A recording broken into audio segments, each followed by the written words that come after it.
The cold came early that October in Greystone, Vermont. Not the kind of cold that announces itself with wind or rain, but the quiet kind. The kind that settles into old bones before a person even realizes it has arrived. It crept along the sidewalks of Elm Street in the early morning hours, turning the wooden park benches silver with frost, coating the dead grass in thin white crystals that crunched softly underfoot. Most people walking through Greystone's small town square that morning had somewhere to be: a warm kitchen, a job to get to, a cup of coffee waiting on a counter somewhere. They moved quickly, collars turned up, hands deep in pockets, eyes focused on whatever came next in their day. Clara Webb had none of those things. She sat near the far end of the park on the bench closest to the old maple tree, the one whose roots had long ago cracked the sidewalk into uneven slabs. Her canvas backpack rested beside her feet, its faded green fabric worn thin at the corners from years of use. The bag held everything she owned: two sweaters, a Bible with a photograph tucked inside the front cover, a pair of gloves with the fingertips frayed from too many winters, just like this one. At 58 years old, Clara Webb had the kind of face that told a story without needing words. The lines around her eyes were deep but not harsh.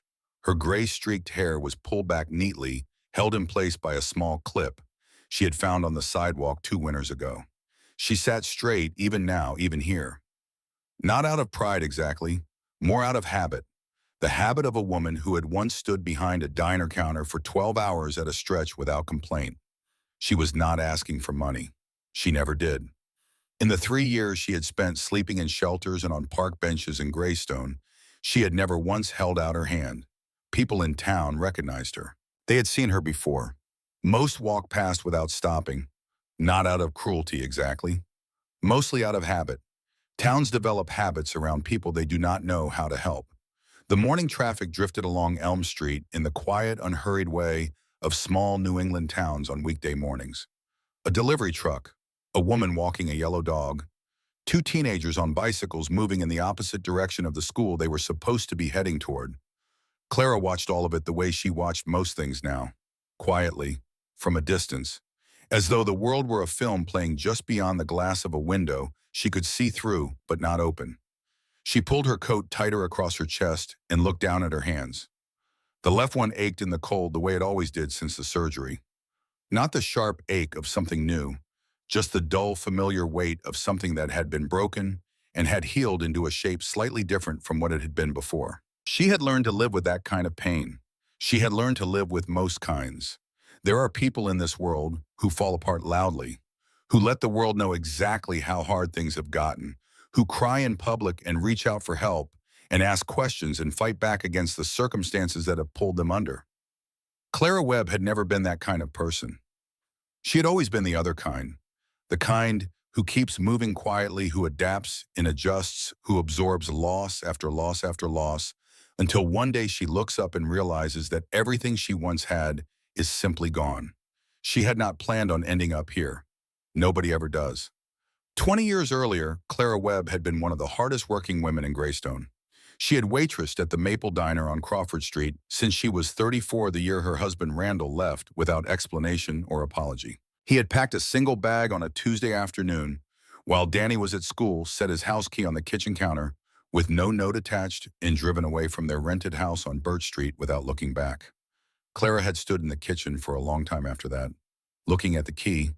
Then she had taken her apron off the hook beside the back door, tied it around her waist, and walked the 4 blocks to the Maple Diner to pick up the evening shift. That was simply who she was. The diner became her world in the years that followed. She knew every regular by name, by order, by the small details of their lives that they shared across the counter during the quiet afternoon hours. She remembered that old Mr. Haggerty took his coffee black with exactly 1 sugar on cold mornings and 2 on warm ones. She remembered that the Prescott family always sat in the corner booth because their youngest boy was afraid of the ceiling fan near the front. She remembered all of it because paying attention to people was something Clara did naturally, something she had always done long before she understood that it was one of the few gifts she had been given. And she had raised Danny. Danny Webb, who had his mother's dark eyes and his absent father's easy laugh. Danny, who had played shortstop on the Greystone High baseball team and talked constantly about everything about school and cars and the future and the places he wanted to see, talked the way only young men who have not yet been disappointed by life can talk, with complete and unguarded certainty that everything will work out. For a while it had. Clara had worked double shifts at the diner to save enough money for Danny's first semester at Vermont State. She had sat at the kitchen table the night before he left and watched him pack his duffel bag, and she had felt something that she could only describe as a fullness, a sense that all the difficult years had been leading somewhere real and good. He came home for Thanksgiving that November. He seemed happy. His professors liked him. He had joined the campus newspaper. He talked about a girl named Meg from Burlington who liked hiking and old movies and thought about things carefully before speaking. Clara had gone to bed that Thanksgiving night with the particular contentment of a woman who has worked very hard for a long time and is beginning to see the results of that work. Danny died on a Saturday morning in March of 2001. He was 22 years old. The highway patrol officer who came to the diner to find her was younger than Danny, with a careful and pained expression that Clara recognized before he even opened his mouth. A highway accident outside Burlington. Black ice on Route 89 northbound. He had died on impact, the officer said, which was something people say when they want to soften a thing that cannot be softened. Clara thanked the officer. She untied her apron. She asked her coworker Shelley to cover the rest of her shift. And then she walked out of the Maple Diner into the cold March air and stood on the sidewalk for a very long time, not moving, not crying, just standing there, while the world continued around her as though nothing had happened. Because for everyone else, nothing had. The grief that followed was not dramatic. It was not the kind that breaks a person visibly and all at once. It was the slow kind, the kind that moves through a life the way water moves through old wood, silently, steadily, finding every small crack and settling in. Clara kept working. She kept showing up. She kept remembering her regulars' orders and asking about their children and refilling coffee cups with a steady hand. But something fundamental had shifted. The fullness she had felt on that Thanksgiving night was gone. In its place was a hollowness that no amount of work or routine could quite fill. The heart problem started the following year. Not dramatic, not a single catastrophic event, just a gradual accumulation of symptoms that her doctor at the Greystone Clinic took seriously enough to refer her to a cardiologist in Burlington. Tests, procedures, a surgery in the fall of 2002 that cost more than Clara made in a year, even with the payment plans and the charity applications and the conversations with hospital billing departments that she initiated herself, because that was what you did when you were a person who had always handled things herself. She had no insurance. The diner did not offer it. She had never been able to afford a private policy, not while she was saving for Danny's school, not in the years that followed. She had always told herself she would deal with it eventually, that she was healthy, that it could wait. It could not wait. The debt accumulated slowly at first, then faster. Medical bills stacked on the kitchen table. Phone calls from collection agencies that she answered honestly and calmly and explained her situation to, as though honesty and calm were enough to solve a problem of that magnitude. She sold her car. She cut every expense she could identify. She picked up extra shifts until the cardiologist told her that the stress was making things worse. She lost the house in 2004, not with a dramatic confrontation or a sheriff at the door, just a certified letter from the bank followed by a series of deadlines she could not meet, followed by a morning when she packed her things into 3 boxes and carried them out to the sidewalk and arranged for Shelley from the diner to store them in her garage. She had stood on the sidewalk in front of the house on Birch Street for a moment, looking at the front door. She had lived there for 11 years. Danny had grown up in that house. There was a mark on the door frame in the kitchen where she had measured his height every year from the time he was 6 until he was 17, and too tall to mark without a step stool. She did not go back inside.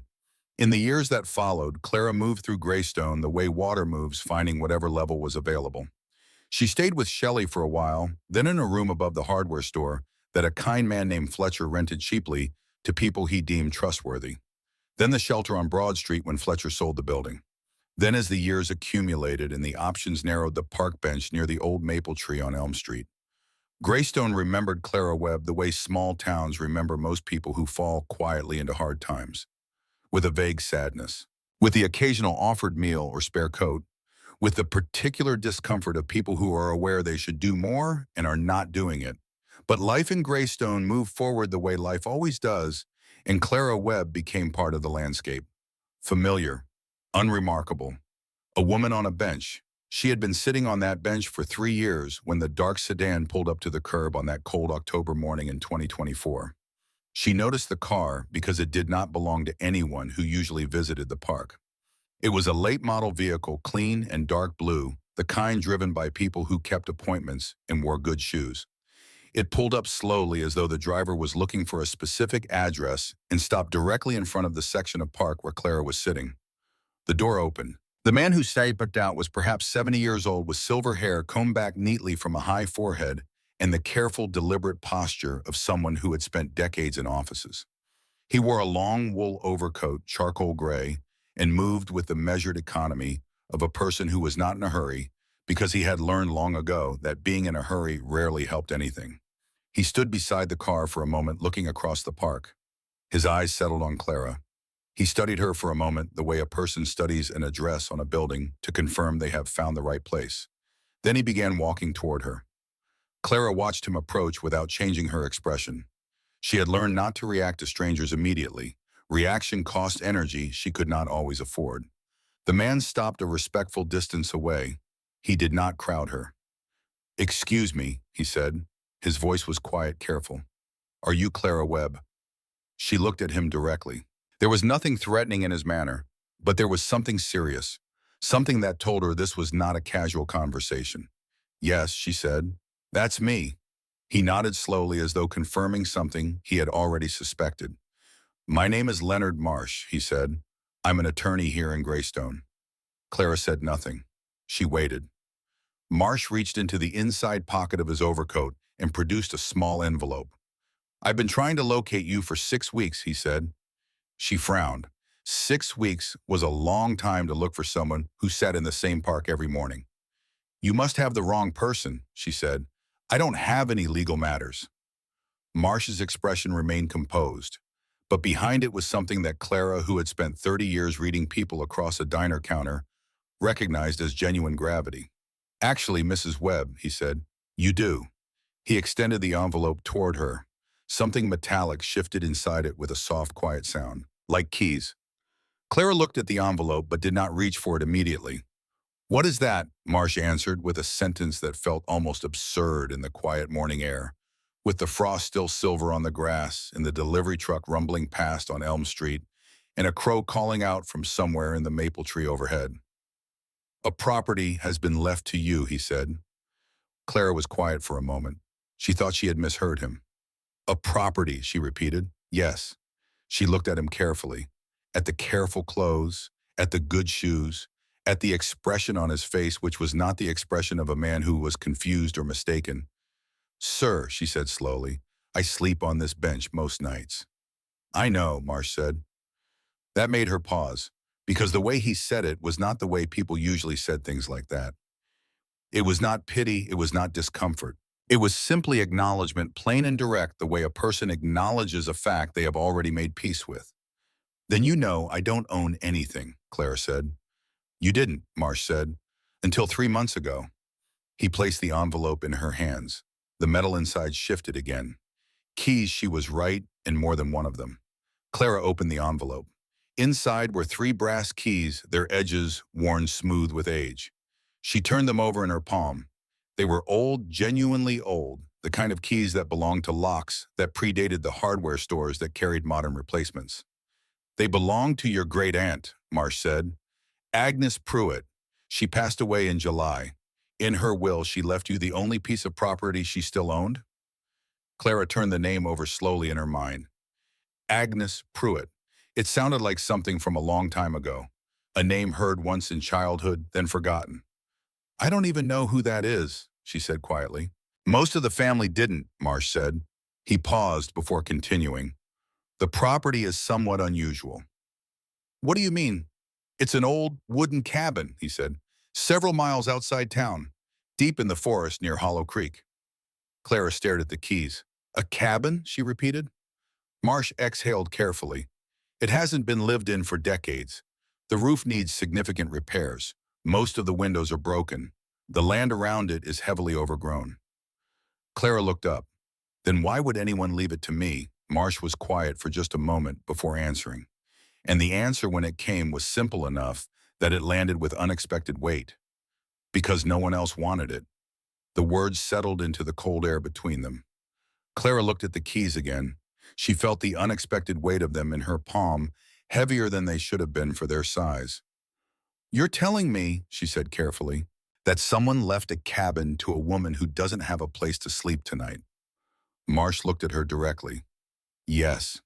She shook her head slowly, not angrily, just with the particular disbelief of a person who has become genuinely unaccustomed to good news of any kind. "I don't understand." Marsh reached into his coat again and produced a folded document. "The deed is in your name now. Legally, the cabin and the land surrounding it belong to you." He placed the document in her other hand. Clara looked at it without opening it, feeling the weight of the paper, the reality of the official seal visible through the fold. The crow in the maple tree called again. A car horn sounded somewhere distant on Elm Street. Marsh straightened and began pulling on his gloves in preparation to leave. But he stopped, and he turned back as though something had occurred to him that he had almost forgotten to say. "I should tell you one more thing, Mrs. Webb." Clara looked up. Everyone in the family insisted the place was worthless. He nodded toward the keys still resting in her palm, which is exactly why none of them ever bothered to look inside. He said good morning. He walked back to the dark sedan. He drove away. And Clara Webb sat alone on the frost-covered bench with 3 brass keys in one hand and a property deed in the other, watching the car disappear around the corner of Elm Street, while the rest of Greystone went about its morning as though nothing extraordinary had just happened. For a long time she did not move. She turned the keys over and over in her palm. They caught the pale October light in small, dull flashes. A cabin. The word did not feel real. For years now, the idea of having a place of her own had stopped feeling like something she was allowed to want. It had faded into the category of things that existed for other people. Warm kitchens existed for other people. Addresses existed for other people. Somewhere to go existed for other people. A cabin in the woods with a broken roof and no windows was by any reasonable measure not much of an inheritance. But it was a door with a key that fit, and for the first time in longer than she could clearly remember, that was enough to make something move quietly inside her chest. Not hope exactly. Not yet. Something smaller. The faint possibility of hope. A voice interrupted the quiet. "Well now." She turned. Gus Fenwick was making his way along the gravel path with a leaf rake over one shoulder, his old Red Sox cap pulled low against the wind. Gus had been keeping Greystone's town park for nearly 30 years, a fact he mentioned with neither pride nor complaint, simply as information. He was 65, heavy-set with the slow, careful movements of a man whose knees had begun to express opinions about stairs. He looked at the envelope in her lap and the document in her hand with mild but genuine curiosity. "Looked like a lawyer to me." Clara said. Gus leaned on his rake. That good news or bad news, Clara considered this honestly. "I think it might be both." Gus chuckled. "That sounds about right for lawyers." He studied her expression. "What did he want?" She held up the keys. "He says someone left me a cabin." Gus blinked. Once. The way a person blinks when they are certain they have misheard something, but are too polite to say so immediately. "A cabin. Out in the woods near Hollow Creek." Gus scratched the side of his jaw beneath the cap brim. "Hollow Creek," he said slowly. "There's nothing out there but old logging roads and overgrown land." That's what he said. Gus looked at the keys, then back at her. He had known Clara Webb for 3 years. He had seen her through 2 winters on this bench. He brought her coffee sometimes in the mornings from the cart on Crawford Street, black with 1 sugar because he had paid attention. He had never asked her much about her past because he understood instinctively that some people's past were not things they needed to be asked to explain. "You serious?" he said. Clara nodded. Gus looked at the keys for another moment. Then he said with the plain-spoken simplicity of a man who had learned to find the practical bottom of most situations, "Well, I suppose that's better than a park bench?" Clara gave a small laugh, the first real one she had produced in longer than she could track. It did not last long, but it was real. "Yes," she said, "I suppose it is." Gus didn't say anything for a moment. He shifted the rake from one shoulder to the other. "You know where Hollow Creek Road starts?" he asked. No, he pointed down Elm Street, past the hardware store and the small post office with the faded American flag above the door. 2 miles that way, past the old bridge. There's a dirt road on the left after the creek crossing. You'll see it. Clara slipped the keys carefully into the pocket of her coat. They settled against her hip with that same quiet weight. She folded the deed and placed it inside her Bible between the cover and the first page where she had always kept things that mattered. She stood slowly adjusting the straps of her backpack. "You want company," Gus offered. It was not a dramatic offer, just the practical generosity of a man who had nowhere urgent to be and understood that some walks were better not taken alone. She shook her head gently. "No, I think I should see it alone first." Gus nodded once. He did not argue with that. He understood it. "Well," he said, returning the rake to his shoulder and preparing to continue along his path. "If that cabin has 4 walls and a roof that's already more than this bench ever gave you." Clara smiled, faintly. Then she turned and began walking down Elm Street toward the bridge. Behind her, the bench remained exactly where it had always been. The frost on its surface was beginning to melt now as the morning advanced and the pale sun climbed higher over the rooftops of Greystone. In an hour, it would look like any other bench. But Clara Webb was walking towards something, and that was not nothing. After years of simply trying to survive, each night moving towards something felt like a different kind of motion entirely. The walk took 40 minutes. She crossed the old bridge over Hollow Creek, a narrow wooden structure with iron railings gone red with rust, and found the dirt road exactly where Gus had said it would be, a narrow gap in the tree line on the left half, hidden by low branches that had grown across the entrance in the absence of traffic. The road itself was barely a road anymore. 2 faint parallel tracks pressed into the earth, separated by a strip of tall, dead grass down the middle, curving away into the trees and disappearing into shadow.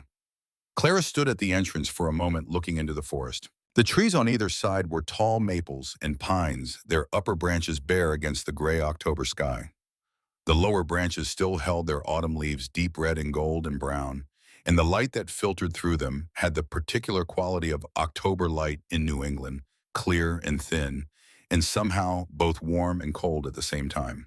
She adjusted her backpack straps and stepped onto the road. The deeper she walked, the quieter the world became. The sounds of Greystone faded behind her with each step. The distant murmur of traffic, the occasional sound of a voice or a car door. All of it dissolved gradually into the sound of the forest, wind moving through the upper branches, dry leaves scraping across the ground. Somewhere deeper in the trees, a woodpecker working steadily at something. The crunch of her own boots on frozen ground. She walked for 20 minutes along the curving road deeper and deeper into the trees, the light shifting as the canopy thickened above her. There was a particular quality to the silence out here that was different from the silence of the park bench. The park bench silence was the silence of being surrounded by noise and excluded from it. This silence was something else, something that felt less like absence and more like presence, like the forest was paying attention to her. Then the road curved gently upward and the trees opened. Clara stopped walking. The cabin stood alone at the edge of a small clearing, surrounded by tall maples and ancient pines, their branches stretching over the roofline like arms reaching to shelter, or perhaps conceal whatever sat beneath them. The clearing was perhaps 60 feet across, carpeted in dead grass and fallen leaves with a ring of birch trees at the far edge, whose white trunks glowed faintly even in the flat October light. She stood at the edge of the clearing and looked at the cabin for a long time. The lawyer had called it neglected. That had been, she now understood, a generosity. The structure leaned slightly to the right, as though decades of winter storms had pushed against it from the northwest, with gradual but persistent insistence. Several boards on the front face had warped away from their neighbors, leaving gaps through which pale daylight was faintly visible. The porch had partially collapsed at the left end, the boards rotted through and fallen inward, leaving a dark opening like a missing tooth. One window frame hung crookedly, its glass long gone, the sash swinging slightly in the forest breeze with a faint, irregular tapping.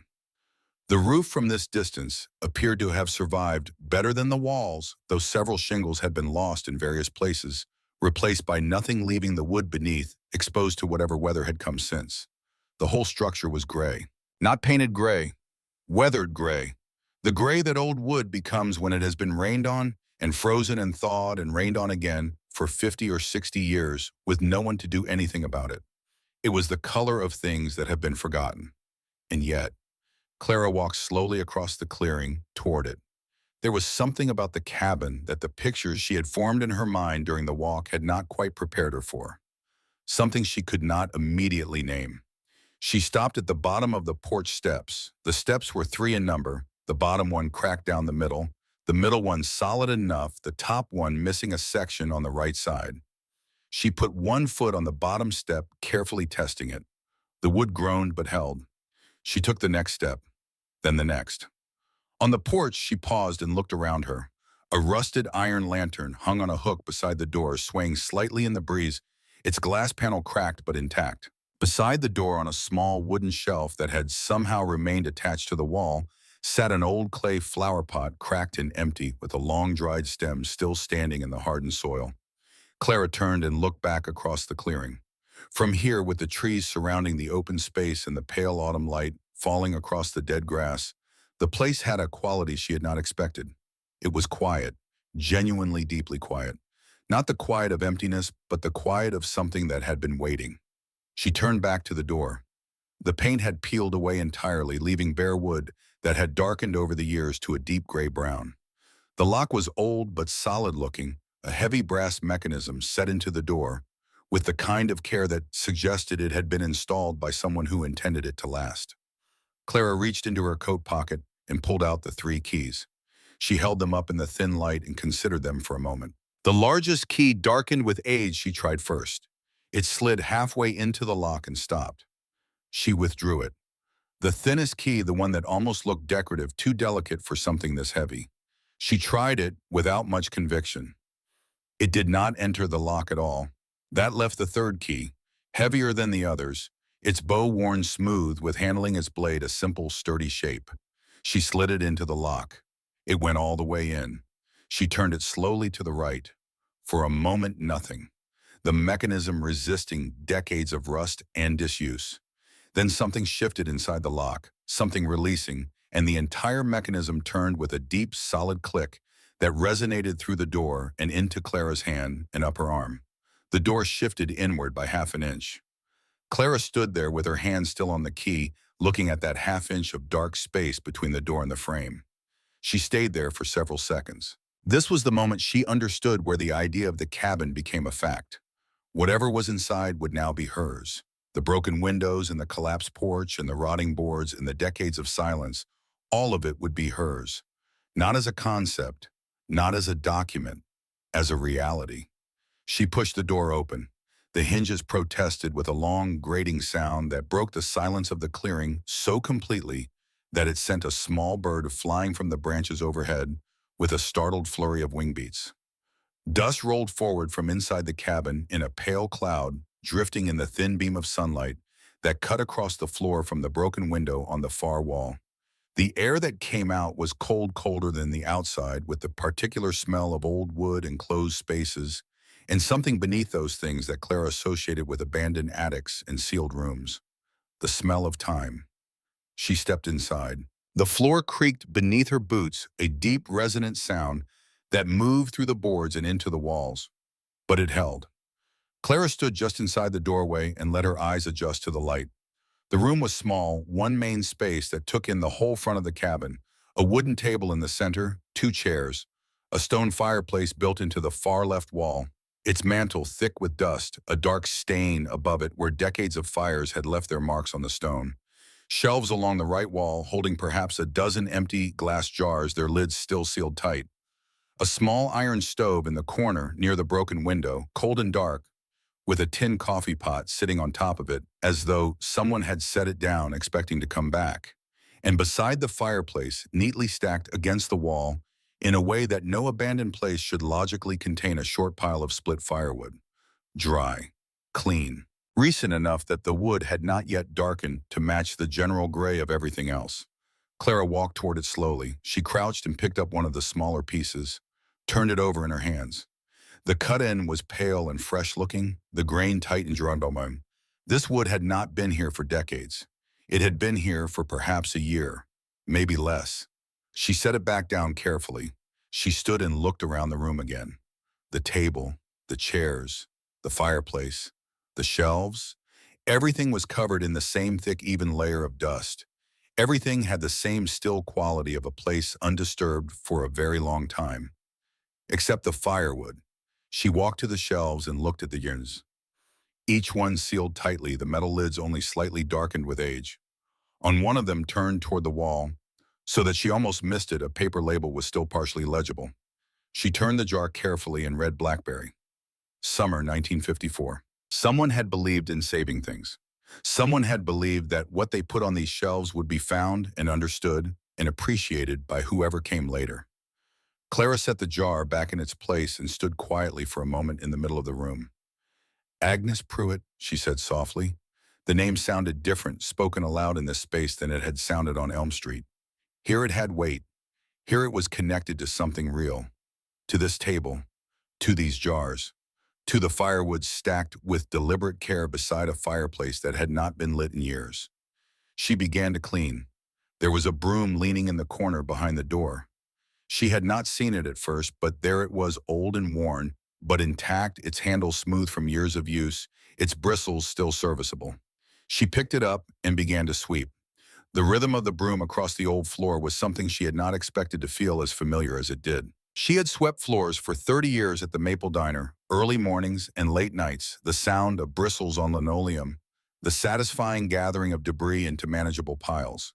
This floor was different, old wood instead of linoleum, uneven and gapped in places. But the motion was the same, and the motion settled something in her. She swept slowly, methodically, working from the back of the room toward the front, the way she had always been taught, moving the furniture an inch at a time to reach beneath it, running the broom along the baseboards where the dust had built up into soft gray ridges. The cabin began to reveal itself beneath the years of neglect. The floor was wider pine boards, dark with age but solid. The walls were plaster over wood lath, cracked in several places but standing. The ceiling was low, close to the kind of ceiling that made a room feel enclosed rather than small.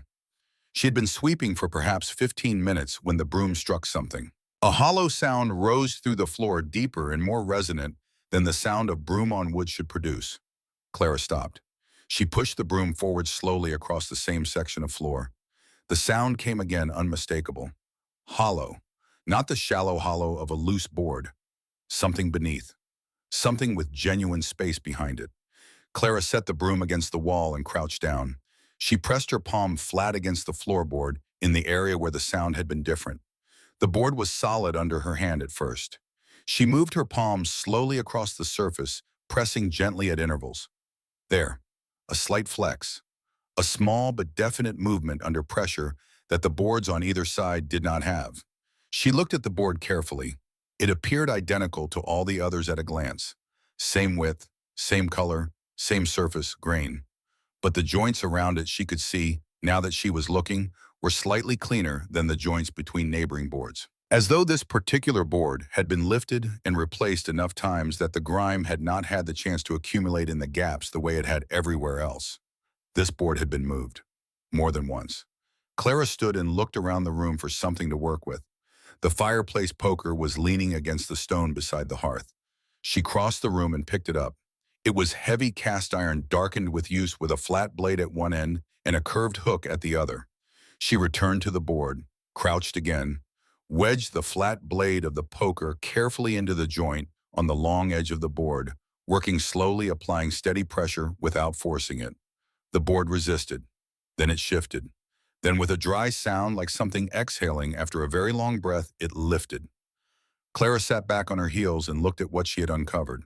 A small rectangular hollow between the floor joists, perhaps 12 inches deep and 14 inches wide. Packed earth at the bottom, a faint smell of cool air and old metal rising from the space. And in the center of the hollow, sitting on the packed earth with the patient stillness of something that had been waiting a very long time, a small tin box, dark with age. Its lid sealed with the accumulated grime of decades. Heavy when Clara reached in and lifted it out in a way that suggested something solid inside. She sat cross-legged on the dusty floor with the tin box in her lap. She could feel her heartbeat in her fingertips. The lid resisted at first. She worked at it carefully with both hands, applying even pressure, not forcing, just persisting. And then it gave way with a faint sound and opened. Inside were two things, a photograph and a letter. She picked up the photograph first. It was black and white, printed on thick cardstock, slightly curled at the edges from age and the fluctuating temperature of its hiding place. It showed a woman standing in front of a cabin.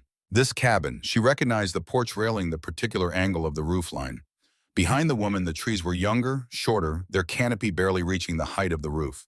The woman was perhaps 30 years old in the photograph, strong-looking, straight-backed, hair pulled back from a square, confident face. She was not smiling exactly, but there was something in her expression that suggested satisfaction. The expression of someone who has built something with her own hands and is standing in front of it. Clara turned the photograph over. On the back, in fading ink, two words: Agnes, 1947. Clara looked at the photograph for a long time. She had not known this woman, had not known her name a week ago, had not known she existed. And yet here was Agnes Pruitt standing in front of this cabin in 1947 with that particular expression on her face. And here was Clara Webb sitting on this floor in 2024 holding the photograph. And between those two moments was 77 years of something that had been quietly arranged. She set the photograph gently on the dusty floor beside her and unfolded the letter. The paper was brittle with age, almost translucent in places, but it held together. The handwriting was steady and deliberate, the handwriting of someone who thought carefully before committing words to paper. Clara read the first line slowly.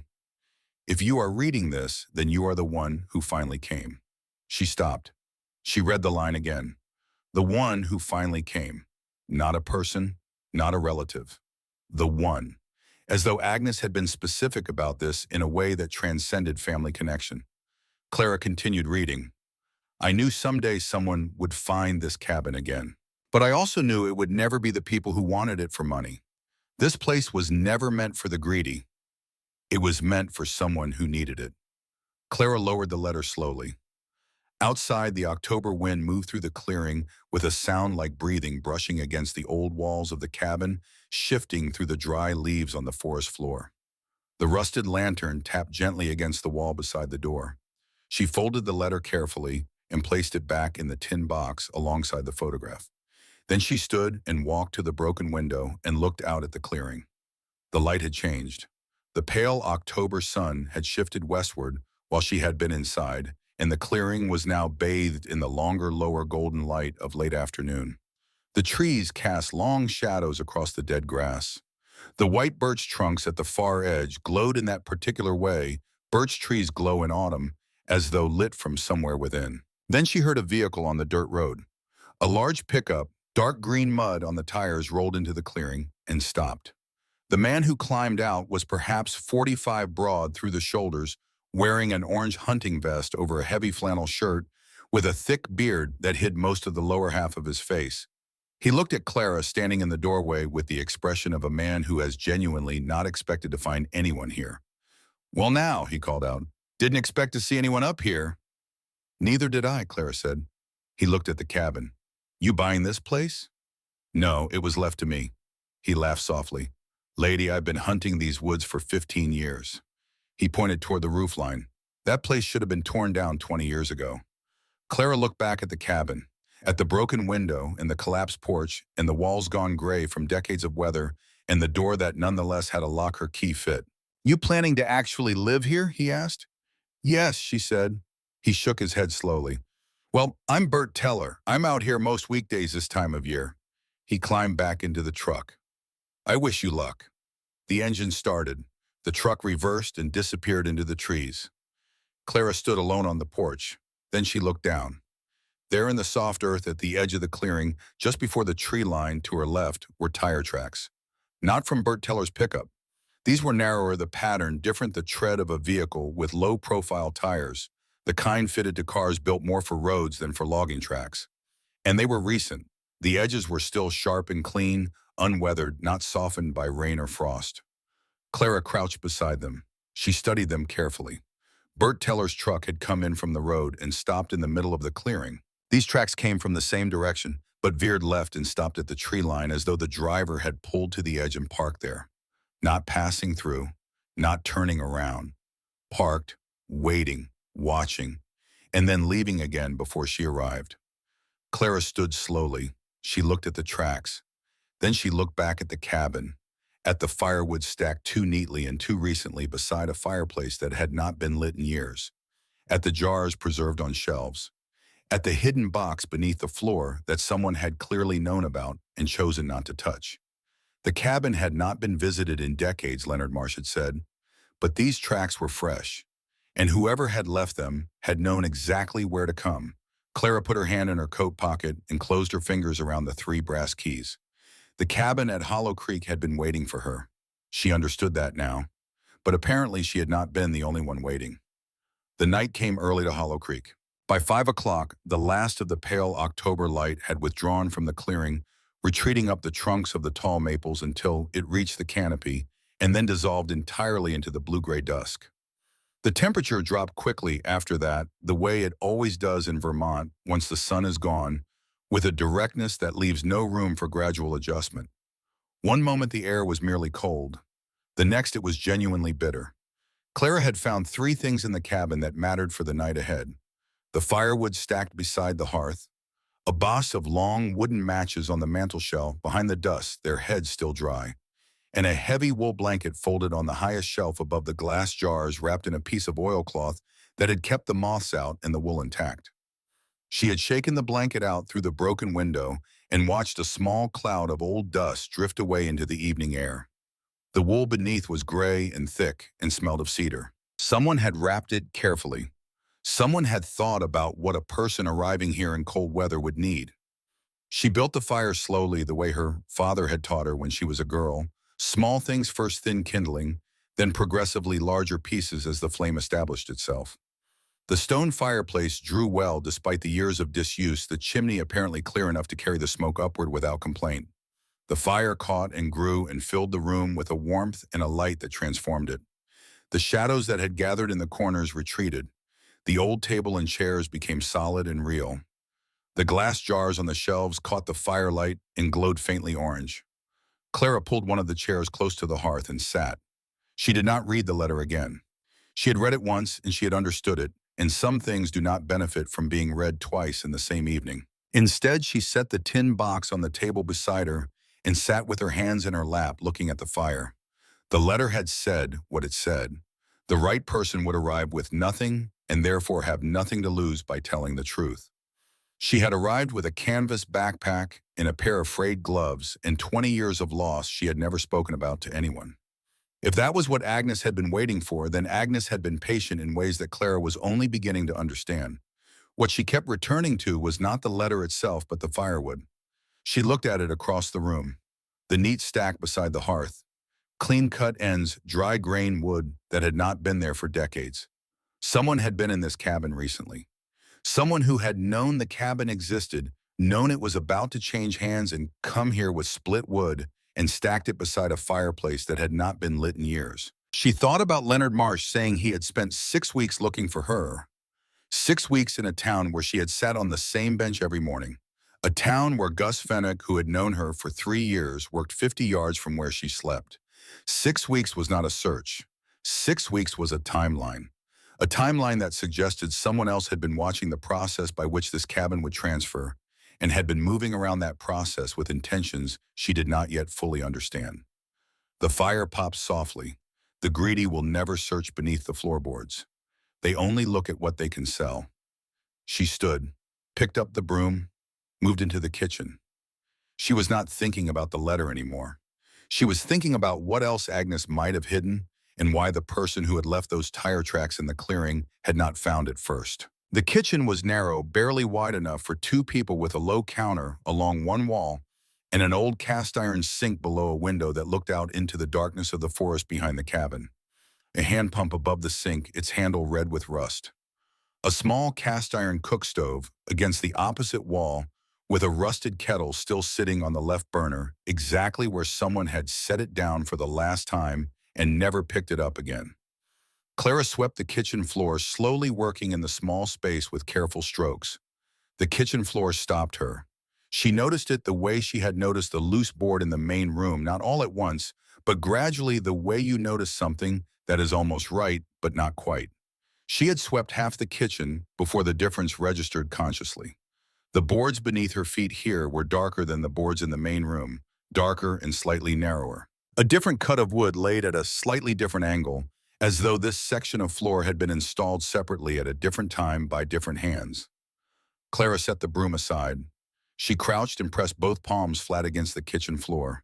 She moved them slowly across the surface, pressing at intervals, feeling for the same subtle flex that had led her to the tin box in the main room. She found it quickly, too quickly for coincidence. A section of floor, perhaps 3 feet square near the center of the kitchen, shifted slightly under sustained pressure. Not the flex of a loose board settling, something more deliberate, more structural. Clara took the fireplace poker from where she had left it against the kitchen doorframe and knelt on the floor. She pressed the flat blade into the joint between two boards at the edge of the section that had moved. Applied steady, careful pressure. The resistance was greater than it had been with the floorboard in the main room. This was heavier, more engineered. She worked the poker slowly along the joint, feeling the mechanism underneath give incrementally with each small movement.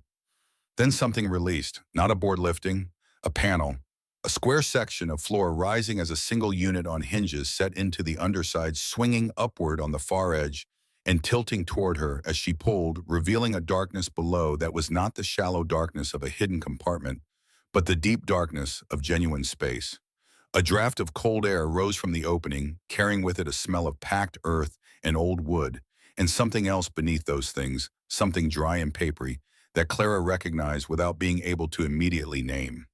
She went back to the main room and retrieved the lantern she had brought in from the porch, still carrying the thin stub of candle she had found in the cabin's single kitchen drawer. She lit it from the fireplace and carried it back to the kitchen, holding it over the open hatch.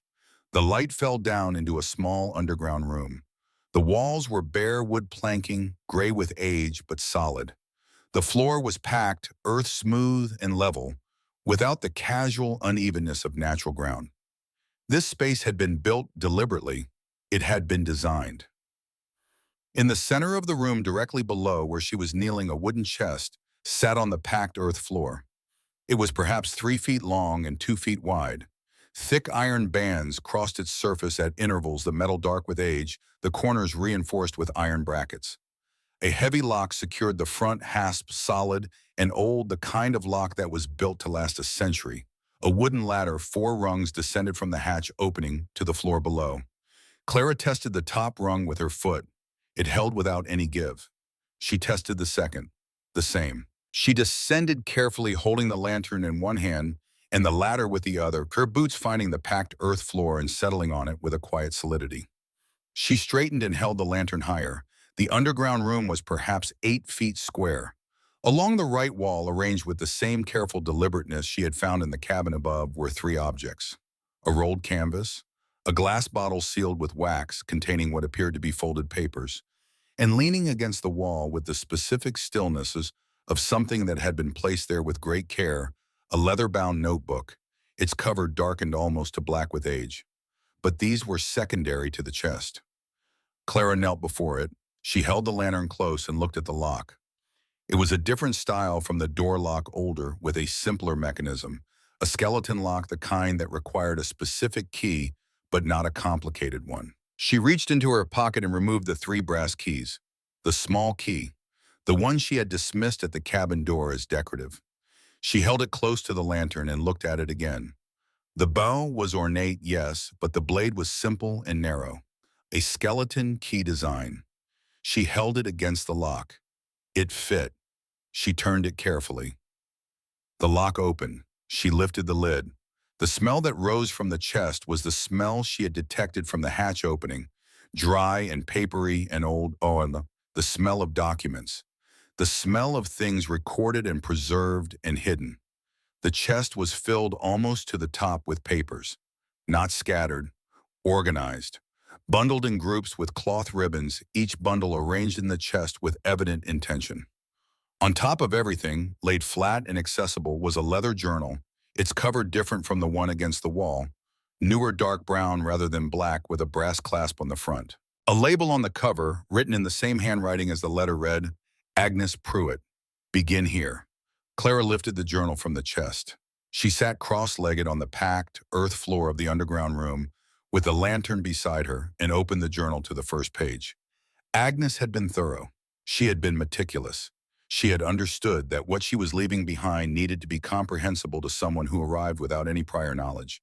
And she had written accordingly clearly, in order with dates and names and specific details that left very little room for ambiguity.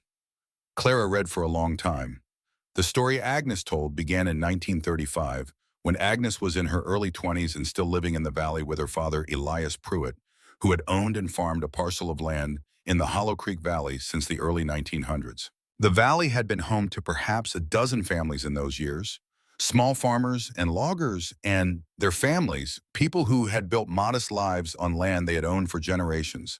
In 1935, a man named Cornelius Ashton had arrived in the valley.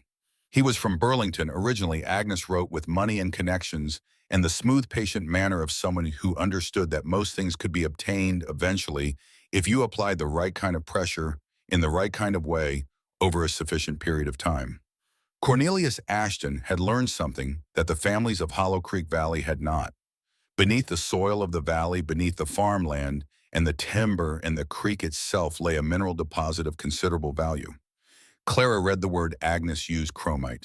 She did not know the word, but she understood from Agnes's writing that it was something the industrial economy of the 1930s wanted badly and was willing to pay substantially to obtain. Cornelius Ashton had spent 2 years quietly buying up parcels of valley land at prices that were above the going rate for agricultural land, but well below what the mineral rights were worth. Most families had sold willingly. The Depression had made land feel like a liability and cash feel like survival. They had not known what was beneath their feet. They had not known that the man buying their land did. Elias Pruitt had refused to sell. He had not known about the minerals initially. He had refused because the land had been in his family for 30 years, and because he was, by Agnes's account, a man who believed deeply in the kind of ownership that came from working the ground with your own hands, the kind that no dollar amount could adequately compensate. He had told Cornelius Ashton no in 1936. He had told him no again in 1937. He had told the lawyers Ashton sent no in 1938 and no to the county officials who arrived with paperwork in 1939. In 1940, the county records had changed, not dramatically, not in a way that was immediately obvious to anyone who was not looking carefully. A surveyor's adjustment here, a boundary correction there. The kind of modifications to property records that looked like routine administrative updates if you did not know to compare them against the original filings from 30 years earlier, which most people did not and which the county office did not exactly encourage you to do. Elias Pruitt's land had been reclassified. The boundaries had been redrawn. When the final legal action came in the spring of 1941, there was a paper trail suggesting that the Pruitt parcel had never been properly filed, that a technical error in the original deed from 1903 had left the ownership status ambiguous, and that after careful review the county had determined that the land in question had reverted to the state and had been subsequently acquired by the Ashton Land Company at public auction. Elias Pruitt had been 62 years old and had no money for lawyers. He had taken his daughter and moved to this cabin, which sat on a small parcel of forest land at the edge of the valley that Cornelius Ashton had apparently not considered worth the effort to acquire. It was rocky and steeply sloped at the back and had no agricultural value and no road access worth mentioning. Cornelius Ashton had looked at it and seen nothing worth taking. He had not looked beneath the floor. Elias Pruitt had kept everything, every original document, every original survey map, every letter from county officials, every piece of paper that touched the matter of his family's land going back to the original deed filed in 1903. He had kept it all, and before he died in 1953, he had given it to Agnes and told her to put it somewhere safe and wait. Agnes had waited. She had waited because she understood, in the way her father had understood, that the Ashton family had money and connections and the patience that came with those things. She had waited because she understood that bringing a fight like this prematurely, without the right person, without the right moment, would accomplish nothing except to make the documents visible to the people who would want to destroy them. She had waited because she was, by her own account in the journal's final pages, a patient woman who believed that the truth did not expire. She had been 68 years old when she wrote the last entry in the journal. October 2nd, 1957, the same date as the letter in the tin box. Clara sat in the underground room with the journal closed in her hands and the lantern burning quietly beside her and thought about what she had just read. Cornelius Ashton. She turned the name over. The grandfather of Victor Ashton, the man who owned by every current account a substantial portion of Hollow Creek Valley. The man who had left those tire tracks at the edge of the clearing that afternoon. The man who had come here before she arrived and looked at this cabin and seen it for exactly what it was worth, which was more than anyone had told her. Clara climbed out of the underground room, slowly carrying the journal and the lantern. She returned to the main room and sat in the chair by the fire. She had been sitting there for perhaps an hour when she heard a car on the dirt road. She did not move immediately. She sat and listened to the engine sound grow closer, then slow, then stop in the clearing. A door. Footsteps on the frozen ground. Then footsteps on the porch steps, careful and deliberate, and a knock on the open cabin door. Leonard Marsh stood in the doorway. He looked at her sitting by the fire with the journal in her lap and the tin box on the table and the light from the lantern near the kitchen, and his expression shifted in a way that told Clara he had been expecting to find her here, but had not been certain what he would find her doing. "Mrs. Webb," he said carefully. "Come in, Mr. Marsh." He entered the cabin and closed the door against the cold. He stood for a moment looking around the room, at the swept floor, at the fire, at the tin box, at the journal in her hands. Then he removed his gloves and folded them into his coat pocket. "I see you've been exploring," he said. "There's a room under the kitchen floor," Clara said. Marsh was quiet. "A chest," Clara said, "full of documents, land surveys, property deeds, legal correspondence going back to 1903. She looked at him steadily. Agnes Pruitt's journal explaining all of it in considerable detail. Marsh walked slowly to the other chair and sat down across from her. He was quiet for a moment, looking at the fire. Then he said, "How much have you read?" "Enough," Clara said. He looked at her. "Then you know about the Ashton family." "I know what Agnes wrote," Clara said. "I know what the documents say she had. I haven't looked at the documents themselves yet." Marsh leaned forward and rested his forearms on his knees. In the firelight, he looked older than he had on Elm Street that morning. More tired, as though something he had been carrying for a long time had grown heavier this evening. "Agnes came to my office 18 years ago," he said. "She was in her late 80s. She told me about the cabin and the documents. She told me about her father and the land. She asked me to be the executor of her estate." He paused. "She made me promise that I would not touch the documents myself, that I would only find the right person to inherit the cabin and let that person make their own decisions about what to do with what they found." Clara looked at him. "Why me?" Marsh was quiet for a moment. "Agnes had a list of names," he said carefully. "People in the extended family. She had updated it periodically over the years. When she died in July, I began working through the list." He met her eyes. "You were not the first person I contacted." Clara waited. "The others," Marsh said slowly, "each of them in their own way asked me the same question before they asked anything else." "What question?" "What is the property worth?" Marsh said. "How much could they sell it for? Whether there was any money attached to the inheritance?" He held her gaze. "You were the only person on Agnes's list who didn't ask that." Clara looked at the fire. "I didn't ask it because it didn't occur to me," she said. "When you don't have anything, you don't think in terms of what things are worth." "Agnes believed that," Marsh said quietly. "She believed that was exactly the kind of person the cabin needed." They were silent for a moment. The fire popped softly. Outside, the wind moved through the trees with the low, steady sound of something breathing. Then footsteps on the porch. Not tentative this time. Purposeful. The door opened. Victor Ashton stepped into the cabin. He was perhaps 62, tall and well-built, with silver hair cut short and close, and a face that had the particular quality of a face accustomed to being the most important face in any given room. He wore a dark wool coat, good boots, and the expression of a man who had decided before arriving how this conversation would go. His eyes moved from Marsh to Clara, to the journal in her hands, to the tin box on the table. They lingered on the journal for exactly the length of time that told Clara about everything she needed to know about why he was here. "Good evening," he said. His voice was smooth, unhurried. the voice of a man who had never needed to be in a hurry about anything. Arthur, Marsh's voice was flat. It's Leonard, and it's been 30 years, Victor. Something briefly crossed Ashton's face and was gone. He turned his attention to Clara. You must be Mrs. Webb. He said it as though he already knew exactly who she was, where she had spent the last 3 years, and every significant fact of her life between. I heard you recently inherited this property. Clara did not respond. Ashton stepped further into the cabin without being invited and looked slowly around the room with the careful assessing gaze of a man pricing an asset.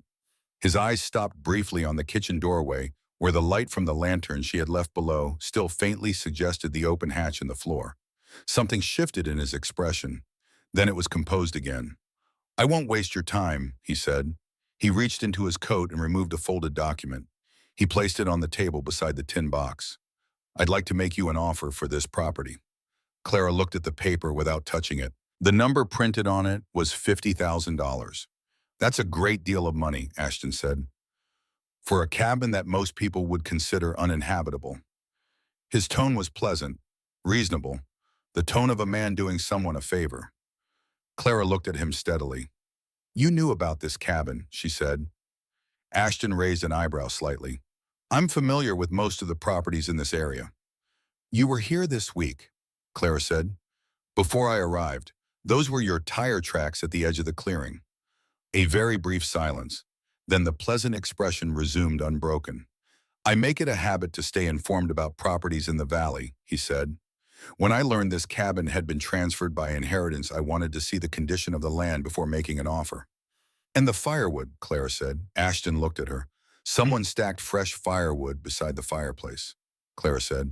Someone wanted whoever arrived here to be comfortable enough to stay and look around. She held his gaze. I'm wondering now if that was meant to be you. The pleasant expression held, but something behind it cooled. Marsh watched the exchange without speaking. Mrs. Webb, Ashton said, his voice carrying the first faint edge of something that was not quite patience. You've had an unusual day. You've come into an unexpected inheritance. I'm offering you a substantial sum of money for a property that would require significant investment to make livable. He nodded at the offer document. This is a fair resolution. Clara placed her hand on the journal in her lap. What's under this valley, Mr. Ashton? The pleasant expression went still. Your grandfather knew, Clara said. He knew in 1935. That's why he bought every parcel of land he could get families to sell. And when Elias Pruitt wouldn't sell, that's when the county records changed. She held the journal up slightly. Agnes documented all of it.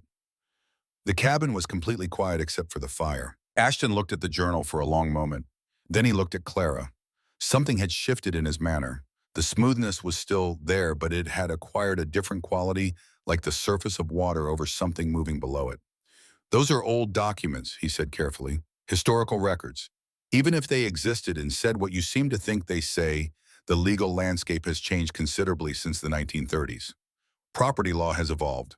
Statutes of limitations exist for good reason. That may be, Marsh said quietly from his chair. But county records tampering doesn't expire, Victor. Not when the original documents can be produced to prove the alteration. Ashton looked at Marsh with the expression of a man recalibrating. I'm offering $50,000, he said, turning back to Clara. His voice was still even, still controlled, but it had lost the warmth it had carried at the beginning. That's a real number for a real problem I'd like to resolve cleanly. Take it. Walk away from whatever you think those papers say. Start over somewhere with real money in your pocket. Clara thought about the park bench on Elm Street, about the frost that collected on the armrest by midnight, about waking with her left hand so cold it would not close properly for the first hour of the morning, about 3 years of that, about the years before that, the slow grinding accumulation of loss that had led her to that bench. She thought about Danny. She thought about all the things she had lost without anyone fighting for her. She looked at Victor Ashton, at the good coat and the composed face and the practiced ease of a man who had spent his entire life in a world arranged to his advantage, a world built, she now understood, on a foundation of someone else's stolen land. No, she said. Ashton looked at her for a moment. Then he picked up the offer document from the table and folded it carefully and put it back in his coat. You should think very carefully about your next step, Mrs. Webb, he said. His voice was quiet now, genuinely quiet, the kind of quiet that was not calm but controlled. "I have been," Clara said. He held her gaze for another moment. Then he nodded once, put on his gloves, and walked to the door. He opened it and paused with his hand on the frame, his back to the room. "One way or another," he said, "the truth has consequences." He stepped out onto the porch and pulled the door closed behind him. His footsteps crossed the porch and descended the steps and moved across the frozen clearing. The car door opened and closed. The engine started. The sound retreated down the dirt road and faded into the forest until there was only the wind again. Marsh let out a long, slow breath. Clara sat with the journal in her hands and looked at the closed door. "He's going to fight this," Marsh said. "I know," Clara said. "He has resources. He has lawyers. He has long-standing relationships with the county administration." Marsh looked at her carefully. "This will not be simple." Clara nodded. Then she stood and carried the lantern back to the kitchen doorway and looked down through the open hatch at the chest below, at the bundled documents, in the rolled maps, in the glass bottles sealed with wax. Decades of carefully preserved evidence arranged in the order that a patient woman had determined would be most useful to the person who finally came. "How long will it take," Clara asked, "to file the original documents with the county records office?" Marsh blinked. "If I prepared the filing tonight, I could have it submitted when the office opens tomorrow morning at 8. Clara looked at him. "Then you should go prepare it." Marsh studied her for a moment. "If I file those documents, Victor Ashton will respond legally within 24 hours. He will argue that the documents are fraudulent. He will argue improper procedure. He will use every instrument available to him to delay and complicate and obscure." "I know," Clara said. "He may file for an injunction against you personally. He may argue that as the new property owner, you have no legal standing to submit historical documents in a title dispute. He may—" "Mr. Marsh," Clara said. He stopped. "Go prepare the filing," she said quietly. "I'll be at the county records office when it opens tomorrow." Marsh looked at her for a long moment. Something in his expression shifted. Something that had been careful and measured and professionally restrained moved into territory that was less professional and more simply human. He picked up his gloves from where he had set them on the table. "Agnes chose well," he said. He left. Clara pulled the hatch closed over the underground room and went back to her chair by the fire. She set the journal on the table and sat with her hands in her lap, looking at the flames. The fire had burned down from its earlier height, but still threw good heat and good light across the room. She was not afraid. She examined that fact with some care, looking for the fear she expected to find underneath the surface composure, and found that it was genuinely not there. What was there instead was something she had not felt in a very long time, something she would not have known how to name cleanly, but that felt in the simplest terms like purpose. She had spent 3 years on that bench without purpose. She had moved through each day with the single overriding objective of surviving until the next day. That was not nothing. In its own way, that required a profound and daily commitment, but it was not the same as having something to move toward. It was not the same as having something worth protecting. She looked at the journal. Agnes Pruitt had sat in this same cabin 67 years ago and written those words. She had packed her evidence carefully and hidden it below the floor and waited. She had been waiting for someone who had nothing left to lose and therefore nothing left to be afraid of. Clara understood that now. She understood it in the specific personal way that you can only understand something that has been written for you. She put another piece of firewood on the fire. It caught quickly, the dry wood flaring up and filling the cabin with renewed warmth and light. Outside, the October wind moved through the Hollow Creek forest with its long, steady sound. Clara Webb sat by the fire in the cabin that now belonged to her and felt the warmth of it against her face and thought about tomorrow. Across the valley, in a house that had been built on land that did not rightfully belong to the man who owned it, Victor Ashton was making phone calls. But the documents were already above ground. And in the morning, so would be the truth. The county records office opened at 8 o'clock on a Tuesday morning. Clara Webb was standing at the door at 7:45. She had walked the 2 miles from Hollow Creek Road in the dark, leaving the cabin before first light, with the chest documents secured in her backpack alongside Agnes Pruitt's journal and the original survey maps rolled carefully inside a cardboard tube she had found leaning in the corner of the underground room, as though Agnes had anticipated exactly this need. The morning was colder than the day before, the kind of cold that put ice on still puddles and turned every exhaled breath into a brief white cloud. Clara walked quickly, not because she was hurrying, but because the cold encouraged it and because somewhere behind her on the valley road suspected that Victor Ashton's lawyers were already awake and already working. Leonard Marsh was waiting at the records office entrance when she arrived. He was holding 2 paper cups of coffee from the cart on Crawford Street. He handed her one without comment. She took it and wrapped both hands around it and felt the warmth move through her left palm, the one that always ached first. They stood together on the sidewalk in the early morning quiet of Greystone and drank their coffee and did not say very much. There was not much to say. Marsh had spent the previous evening preparing the filing a thick document package that cross-referenced the original Pruitt land surveys against the county records from 1940 and 1941, with Agnes's journal entries flagged at the specific passages that described each alteration. He had done this carefully and thoroughly, the way he apparently did everything, and he had been ready when the office opened. The clerk who received the filing was a young woman named Patterson, who looked at the size of the package with the expression of someone who had been hoping for a quiet Tuesday and had just been informed otherwise. She stamped the documents. She assigned a case number. She told them that a review would be scheduled and that both parties of record would be notified. By 9:15 it was done. By 10 o'clock, according to Marsh's phone, Victor Ashton's legal team had filed a response.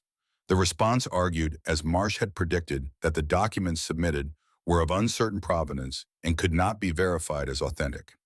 It argued that even if authenticated, the applicable statutes of limitations precluded any legal action based on alleged land transfers from the 1930s and 1940s. It requested an immediate injunction preventing any further action on the submitted filing pending a full authenticity review, a process that Ashton's lawyers suggested could take anywhere from 6 months to 2 years. Clara read the summary Marsh gave her while standing on the sidewalk outside the records office. She read it carefully and completely, the way she read everything, and then she folded it and put it in her coat pocket. 6 months to 2 years, she said. That's the strategy, Marsh said. Delay, obscure, make it expensive enough and complicated enough that most people give up. He looked at her carefully. Most people do. Clara looked down Elm Street toward the town park.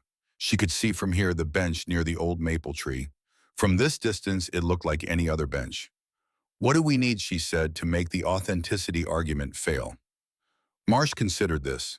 An independent historian's verification of the documents would carry significant weight. A forensic analysis of the paper and ink age, and ideally corroborating evidence from a source independent of the Pruitt family records. He paused. A secondary source, something that confirms the land transfer happened the way Agnes described it from outside the documents themselves. Clara thought about this for a moment. She thought about the valley and the families who had lived there, and the ones who had sold and moved away, and the ones who had been pushed. She thought about what Agnes had written about the Pruitts being the family that refused, which meant there had been other families. Other people who had experienced what Elias Pruitt had experienced, who had perhaps understood at some point what had been done to them, even if they had not had the documents to prove it. Gus Fenwick, she said. Marsh looked at her. He's lived in Greystone for 30 years, Clara said. He knows everyone. He knows the history. She was already walking. He'll know where to start. She found Gus on his morning rounds in the town park, pushing his leaf blower along the gravel path with the patient economy of a man who had done the same circuit so many times that his body did it without instruction from his mind. He saw her coming and cut the machine off and waited. She told him what she needed, not all of it, not yet, just a specific question. Were there families, older families, people who had lived in the Hollow Creek Valley before the war and left during it or just after? People who might still have memory of what had happened to the land in that valley in the late 1930s and early 1940s. Gus listened without interrupting. He stood with his leaf blower hanging from one hand and his Red Sox cap pushed back on his forehead, and he listened to all of it before he said anything. Then he said Edna Calloway. Clara waited. She's 84, Gus said. Lives out on Route 9, the old farmhouse with the green shutters, about a mile past the Methodist church. Her family was out in that valley, I know that much. Her father had land out there. She doesn't talk about it much, but she's talked about it some over the years. He looked at Clara with the particular expression of a man who is beginning to understand the shape of something larger than he initially perceived. She's sharp, Edna, sharp as she ever was. Can you take me to her? Clara asked. Gus looked at his leaf blower, then back at Clara. Give me 20 minutes to finish this section, he said. My truck's in the lot on Harrison. They drove out to Route 9 in Gus's truck, an older Ford with a cracked dashboard and a CB radio that had not been turned on in years, with a small plastic figure of a Red Sox player on the dash that nodded continuously with the movement of the vehicle. The morning had warmed slightly, the sun now fully up and doing what it could against the October air, which was not much but was something. The house with the green shutters sat back from the road at the end of a gravel drive lined with old maple trees. Their branches nearly bare now, their fallen leaves covering the drive in a carpet of deep red and brown. The house itself was a New England colonial white clapboard, 2 stories well-maintained, in the careful way of people who do not have a lot of money but have a great deal of pride. Gus knocked, then knocked again. The woman who opened the door was small and straight-backed, with white hair cut short and close, and eyes that were the particular clear gray of a winter sky. She looked at Gus with recognition and at Clara with the careful assessment of someone who has learned over 8 decades to read strangers quickly. Gus Fenwick, she said. Her voice was dry and direct, the voice of someone who had long ago decided that pleasantries were an acceptable luxury but not a requirement. It's early. It is, Gus agreed. Edna, this is Clara Webb. She's inherited the Pruitt cabin out on Hollow Creek Road. Something moved in Edna Calloway's clear gray eyes. It was brief and deep and not quite readable from the surface like movement seen through ice. Come in, she said. The kitchen was warm and smelled of coffee and toast. Edna poured without asking and set the cups on the table and sat across from Clara with her hands folded on the surface and looked at her steadily. The Pruitt cabin, Edna said. Yes, Clara said. Agnes Pruitt left it to me. Agnes, Edna said. The name had weight in her mouth, the weight of something long held. I knew Agnes, not well, but I knew her. She looked at Clara. She was a woman who was very careful about who she trusted. She was, Clara said. She left documents in the cabin, a chest full of them, land surveys, original deeds, a journal describing what happened to the Valley land in the late 1930s and early 1940s. Edna's hands folded on the table did not move, but something in the stillness of them changed. Cornelius Ashton, Clara said. Edna was quiet for a long moment. The kitchen clock ticked. Outside, a car moved slowly past on Route 9. My father's name was Harold Calloway, Edna said finally. Her voice was even and controlled the voice of someone who has rehearsed a thing they have never actually said aloud. He had 40 acres in the Hollow Creek Valley.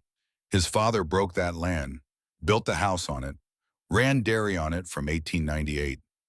She looked at her folded hands. In 1939, a man came and offered to buy it. My father said no. In 1940, another man came, a county official, this time with paperwork. My father said no again. She paused.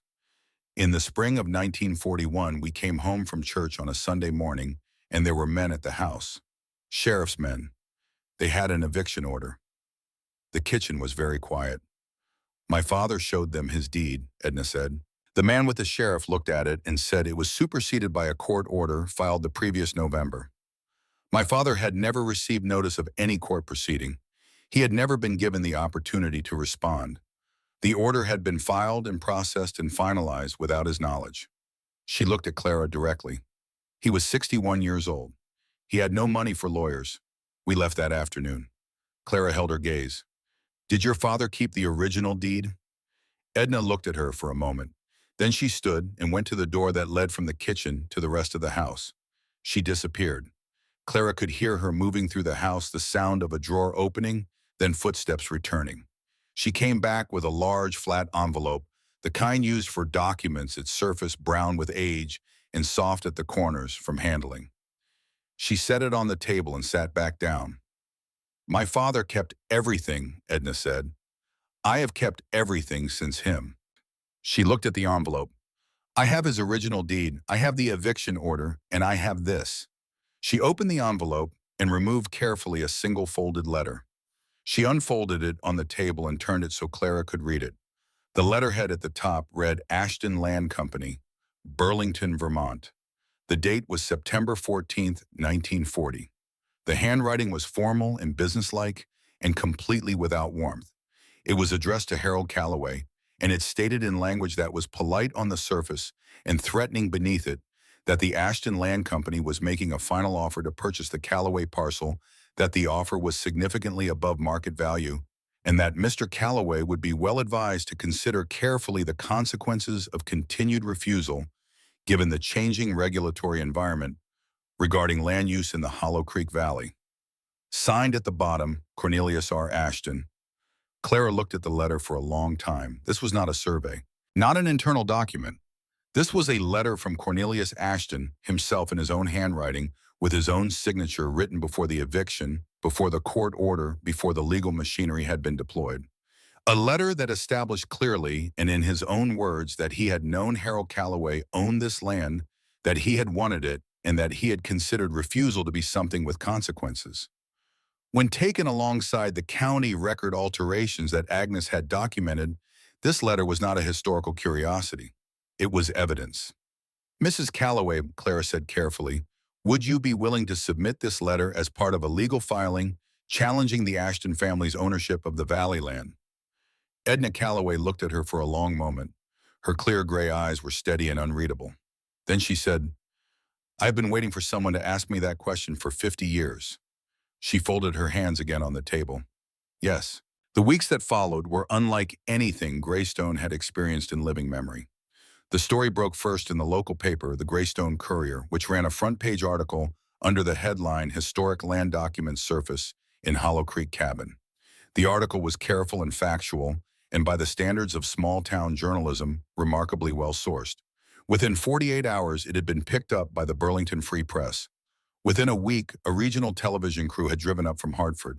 Within 2 weeks, a historian from the University of Vermont named Dr. Francis Aldrich had arrived in Greystone with 2 graduate students and a forensic document analyst, all of them requesting access to the Pruitt documents. Dr. Aldrich spent 4 days with the documents. She emerged from the process with the particular excitement of an academic who has found something genuinely significant in the particular seriousness of one who understands the human weight of what she has found. Her preliminary assessment, submitted to the County Records Office and to Leonard Marsh and reported in the Burlington Free Press, was direct. The documents were authentic. The paper and ink analysis placed the survey maps in the early 1900s and the journal entries in the mid-20th century consistent with Agnes Pruitt's stated dates. The land boundary alterations visible in the county records from 1940 and 1941 were inconsistent with any legitimate surveying activity and were consistent with deliberate falsification. Victor Ashton appeared before reporters outside the Greystone courthouse on a Thursday morning. He was composed and well-dressed, and his lawyer stood just to his left with the expression of a man who has been paid enough to stand in difficult places without flinching.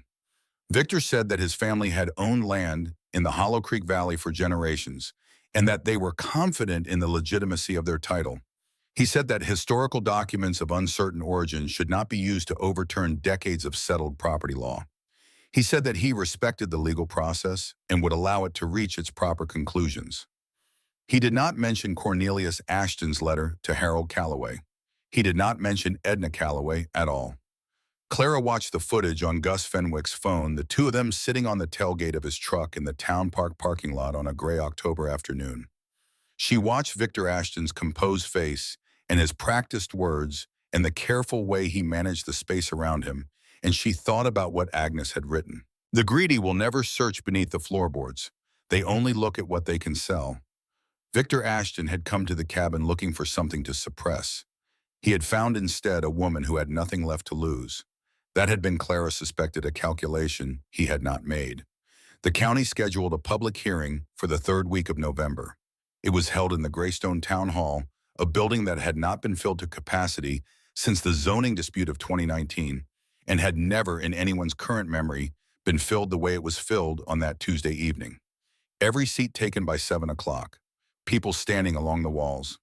The overflow crowd gathered on the front steps of the building in the cold, listening through the propped open main doors.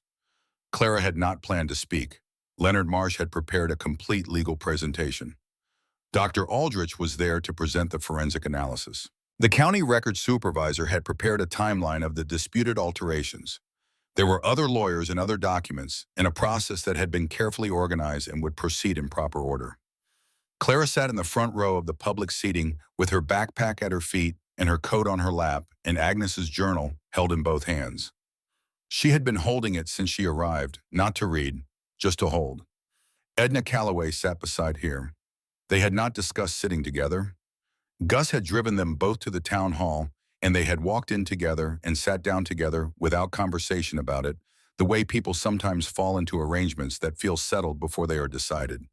Edna sat straight and still in her coat, with her hands folded in her lap and her clear gray eyes directed at the front of the room. She was 84 years old, and she'd been waiting for this for a very long time, and her stillness had the quality of a thing that has been under tremendous sustained pressure for so long that it has forgotten how to be any other way. The hearing proceeded for 2 hours. Marsh presented the documents. Dr. Aldrich presented the analysis. The county record supervisor presented the timeline with the visible alterations marked in red on blown-up copies displayed on a projector screen. Victor Ashton's lead attorney made objections and arguments and raised procedural questions and did all of the things that expensive lawyers do in rooms like this with the smooth professional persistence of someone engaged in a long game. Clara sat through all of it and listened. Then the moderator announced a public comment period and the room shifted. People stood and spoke. An elderly man named Reginald Marsh, no relation to Leonard, whose family had sold land in the valley in 1937. He had been a boy. He remembered his father coming home from the meeting with Cornelius Ashton's people and sitting at the kitchen table without speaking for a very long time. A woman in her 70s named Judith Fairweather, whose grandmother had rented farmland in the valley until 1942 and had never understood fully why the rental suddenly ended. A retired school teacher who had spent 20 years researching local history and had long noticed the peculiar gap in valley land records between 1939 and 1942, but had never been able to explain it. The room had a quality that Clara had not expected. It was not angry, exactly. It was something older than anger. It was the sound of people who had been carrying a confusion for a very long time and were only now in this room beginning to understand the shape of what they had been carrying. Then the moderator looked at Clara. She had not raised her hand. She had not asked to speak. But the room had turned toward her with the collective attention of a place that understands in the particular instinctive way of communities who is at the center of a thing. Clara looked at the journal in her hands. She stood. The room was very quiet. She did not have prepared remarks. She had not written anything down. She stood in the front of that room in her worn coat with Agnes Pruitt's journal in her hands, and she thought for a moment about what she wanted to say and found that it was simpler than she had expected. 3 weeks ago, she said, I was sitting on a bench in the town park with everything I owned in a canvas backpack. Her voice was steady. I had been doing that for 3 years. Before that, I had spent several years losing things I had spent most of my life building. She paused. I'm not telling you that for sympathy. I'm telling you because it matters to what I found. The room was still. Agnes Pruitt hid these documents for 67 years, Clara said. She didn't hide them because she had given up. She hid them because she understood that the right moment and the right person needed to come together before the truth could do what truth is supposed to do. She held the journal up slightly. She wrote in here that this place was never meant for the greedy, that it was meant for someone who needed it. She looked out at the room, at the faces of people who had lived in this town their whole lives and had driven past the Hollow Creek Road turnoff 10,000 times without knowing what was at the end of it. I needed it, Clara said simply. And because I needed it, I looked inside. And because I looked inside, we're all in this room tonight. She sat down. The room was quiet for a moment. Then Edna Calloway, sitting beside her, unfolded her hands and placed one of them briefly on Clara's arm. She did not say anything. She did not need to. The County Board of Supervisors met in formal session 2 weeks later and issued a preliminary finding. The finding acknowledged that the land records from 1940 and 1941 showed evidence of unauthorized alteration and that the original Pruitt survey documents and corroborating materials submitted to the records office appeared to establish legitimate prior ownership claims for at least 4 Valley parcels, including the Pruitt parcel and the Callaway parcel. The finding authorized a formal title review process and referred the matter of the record alterations to the State Attorney General's office for investigation into potential fraud. Victor Ashton did not appear at the formal session. His lawyers appeared on his behalf and lodged objections and requested delays and did all of the things lawyers do when they understand that the ground has shifted and they are working now to limit damage rather than prevent it. The title review process would take months. The Attorney General's investigation would take longer. The full legal resolution of something this complex and this old would unfold over years, not weeks. Clara understood this. Marsh had been clear about it from the beginning, but the documents were on record. The finding was issued. The falsification was officially acknowledged. The Callaway claim was recognized as legitimate. What had been hidden under the floorboards was now above ground in the light in the official record of the county. That could not be undone. On a Saturday morning in late November, Bert Teller's truck appeared at the end of the Hollow Creek Road with a bed full of lumber. He climbed out and looked at Clara standing on the porch and said without preamble, "Heard you could use some help with that roof." She looked at the lumber in the truck bed. "You didn't have to do that." Bert shrugged with the particular economy of a man who does not do things he doesn't want to do, and therefore never needs to explain the things he does. "I know," he said. "Where do you want to start?" Gus arrived an hour later with a second truck and more lumber in a toolbox that had clearly been accumulating tools for 30 years without being comprehensively organized. He climbed out and looked at the cabin and looked at the work Bert had already started and pulled on his work gloves without comment. They worked through the morning. Clara worked alongside them, learning as she went, doing what she was shown without complaint and without pretending to know more than she did. The work was hard and cold and satisfying in the specific way that physical work aimed at making something better is satisfying. Each repaired section of roof, each replaced porch board, each reset window frame was a small definitive improvement on what had existed before. Dr. Aldrich came out one afternoon with a bottle of wine and spent 2 hours looking at the cabin and asking questions about the underground room and taking photographs for what she described as a potential historical preservation application. She thought the cabin could be significant. Clara told her that the cabin would remain a cabin and that any historical significance would have to accommodate that. Leonard Marsh came on a Friday afternoon when the light was low and golden across the clearing and the repairs had progressed far enough that the cabin no longer looked like something that had given up. He sat on the newly repaired porch steps and looked at the trees and was quiet for a while in the way of people who are processing something that resists quick expression. Then he reached into his coat and produced a plain envelope. He held it for a moment before offering it, the way a person holds something they have been carrying for a while and are uncertain of the right moment to put down. "There's something I should have told you earlier," and he said. "I waited because I wanted the filing to be in, the preliminary finding to be issued. I wanted this to feel like what it is and not like another burden arriving before you were ready for it." Clara looked at the envelope. Her name was written on the front in handwriting she recognized now, without needing to think about it. Agnes Pruitt's handwriting. The same deliberate, steady hand that had filled the journal. The same hand that had written the letter in the tin box 67 years ago. When Agnes died, Marsh said, her estate contained almost nothing of material value. The cabin, a few personal effects. He held the envelope out. And this, she left specific instructions that it be given to you only after you had found the documents yourself. She didn't want you to receive it before you understood what you were inheriting. Clara took the envelope.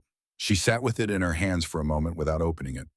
The afternoon light was low and golden across the clearing, the kind of light that made everything look like a photograph of itself, like something that had already been preserved.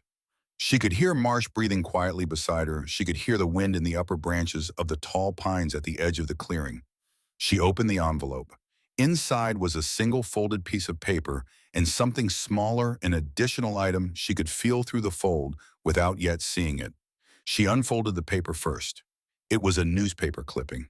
She could see that before she read it. The paper was thin and slightly yellowed, the edges careful cut with scissors rather than torn the way someone cuts something they intend to keep. The masthead at the top was the Burlington Free Press. The date was March 19th, 2001. Clara stopped breathing for a moment. She read the headline, then she read the 3 paragraphs beneath it. She read them once quickly with the particular attention of someone confirming something they hoped was not true and found that it was. Then she sat very still. Greystone man killed in Route 89 accident. Daniel James Webb, 22 years old. Vermont State University. Black ice northbound. Survived by his mother Clara Webb of Greystone. 3 paragraphs. The whole of Danny's life that the world had seen fit to record. The kind of article that runs in the regional section of a Tuesday paper and is forgotten by Wednesday by everyone except the person it describes and the people who love that person. And Agnes Pruitt, who had cut it out, who had kept it for 23 years, who had written on the back of it in that same steady hand, "I am sorry for your loss. I have been watching over you since then." Clara turned the clipping over. She read that line. She read it again. "I have been watching over you since then." She did not cry. She was not a woman who cried easily. That was not a point of pride, simply a fact about how she was built. But something moved through her that was not grief exactly, because grief was something she knew very well by now, had lived inside for 23 years, and this was different. This was something that arrived alongside grief and did not replace it, but changed the quality of it. The way a second voice changes a single note into a chord. She had not known Agnes Pruitt. She would never know Agnes Pruitt. But Agnes had known about Danny, had read those 3 paragraphs on a Tuesday morning in March 2001, and had chosen not to discard the paper the way everyone else had chosen instead to cut the article out and keep it and carry it through the remaining years of her long life and leave it finally here in this envelope with this message on the back. In Agnes's personal records, Marsh said quietly, she had kept track of you for years. Your address at the Birch Street house, then your work situation after the medical bills, then when the house was lost. He paused. She updated the records every year for as long as she was able. And she had your name on her inheritance list from the very beginning, before anyone else. Clara looked at the clipping. At the date, March 19th, 2001. She had woken that morning and made coffee and driven to the diner and tied on her apron, not knowing that by mid-morning she would be standing on a sidewalk in cold March air with the world continuing around her as though nothing had happened. Agnes had read the paper that same day, in whatever house she had been living in, whatever kitchen, and something in her had recognized, something had understood something about what that article meant and what kind of person had been left behind by it and had kept it. She didn't choose me because I had nothing, Clara said. Her voice was quiet but entirely steady. She chose me because she understood what it was to lose something you can never replace. And she believed that a person who had survived that kind of loss without being made bitter by it was the only kind of person who could be trusted with something true. Marsh said nothing. There was nothing useful to add. Clara unfolded the smaller item from the envelope. It was a photograph, black and white, smaller than the one she had found in the tin box printed on lighter stock. It showed a young woman sitting on the steps of this cabin, summer from the fullness of the trees behind her. The woman was perhaps 25. She was not looking at the camera.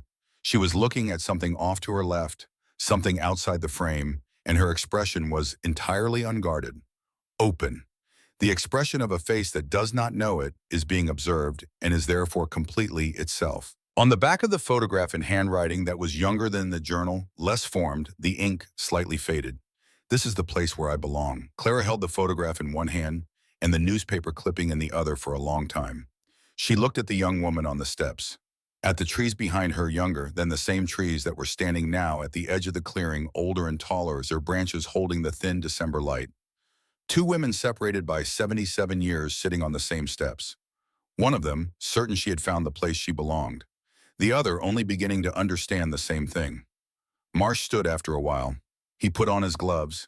He said he would be in touch in the new year when the Attorney General's office had more to report.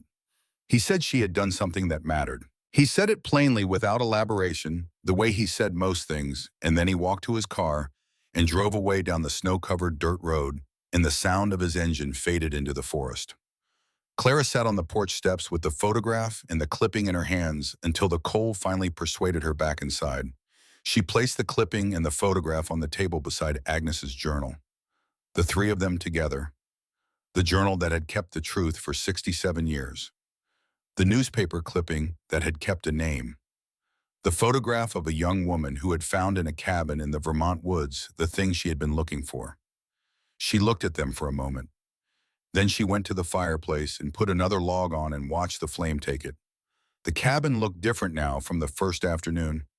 Not because of the repairs, though those had mattered. Not because of the swept floor, or the replaced windows, or the three beds visible through the doorway, where Gus's frames and the church's mattresses had turned a single room into something that could hold more than one life at a time.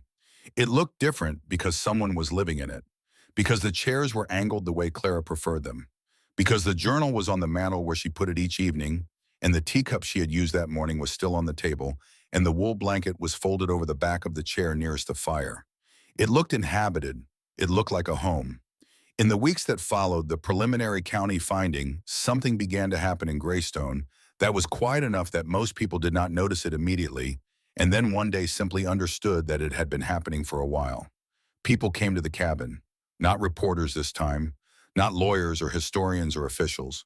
People from the town who knew Clara from the park bench on Elm Street and who had read the articles in the Courier and who felt with the complicated mixture of recognition and guilt that attends such feelings that the story was connected to something they had failed to do for a long time.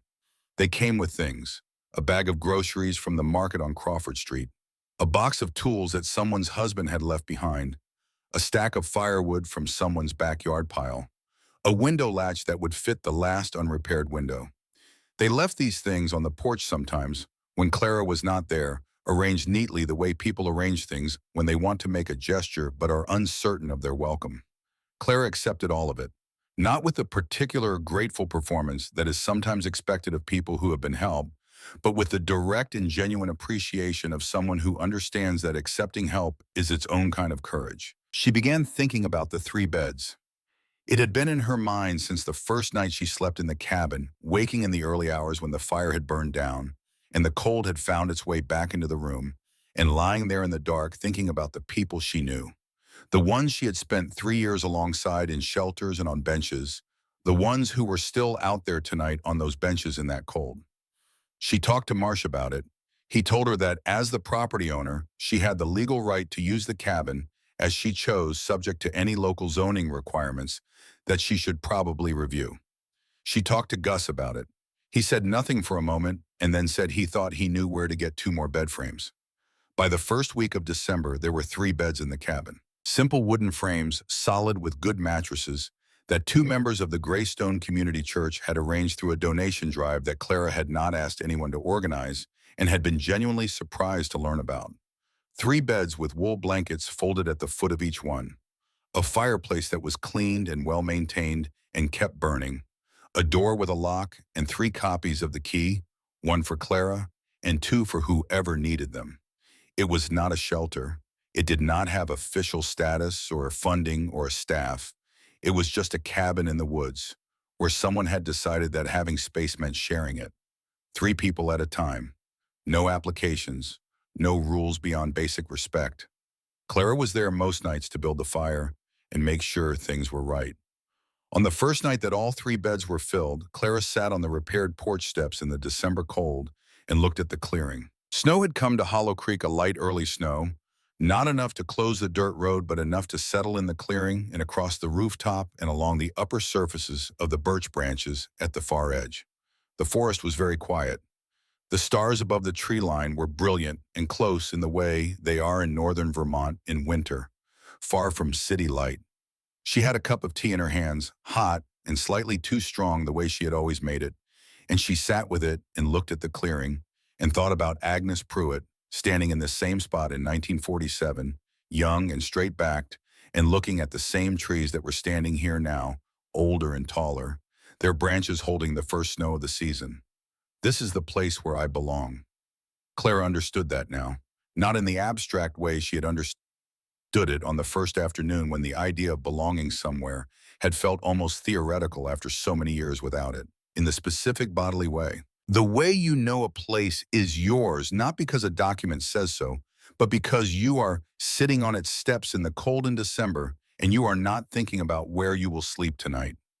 She was not thinking about that. For the first time since the spring of 2004, she was not thinking about that.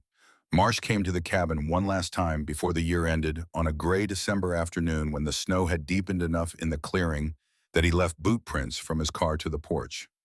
He sat at the table with a cup of coffee, and they talked for a while about the Attorney General's investigation and the title review process and what the coming months would likely bring. The legal proceedings would be long. Victor Ashton would fight every inch of the way. The outcome was not guaranteed. Clara listened to all of it. Then she said, "Whatever happens with the legal process, the documents are on record. The finding is issued. That doesn't go away." Marsh nodded. "No," he said, "it doesn't. Agnes kept that truth safe for 67 years, Clara said. Whatever happens next, it's out in the world now. That's what she was waiting for." Marsh looked at her for a moment. Then he looked around the cabin, at the swept floor and the fire and the three beds visible through the doorway, and the shelves with their sealed glass jars still standing exactly where Agnes had placed them. "She waited for the right person," he said. "She did what, Ed?" Clara said. She looked at the journal on the mantel. Agnes Pruitt's journal, its worn leather cover, dark in the firelight, sitting in the place where Clara had put it on the first night and where she had put it every night since. Not hidden now, not buried beneath the floor, above ground and in the light where it would stay. Outside, the snow continued to fall in the Hollow Creek clearing in the quiet, patient way of winter in Vermont, settling across the rooftop that had been repaired, and the porch that had been rebuilt, and the land that had been contested and survived, and would be contested again and would survive that too. The forest stood around it the way forests stand, without judgment, without memory, simply present. Inside, the fire burned. And Clara Webb, who had once owned nothing but a canvas backpack and a bench in a town park, sat in the home that had been waiting for her and was warm.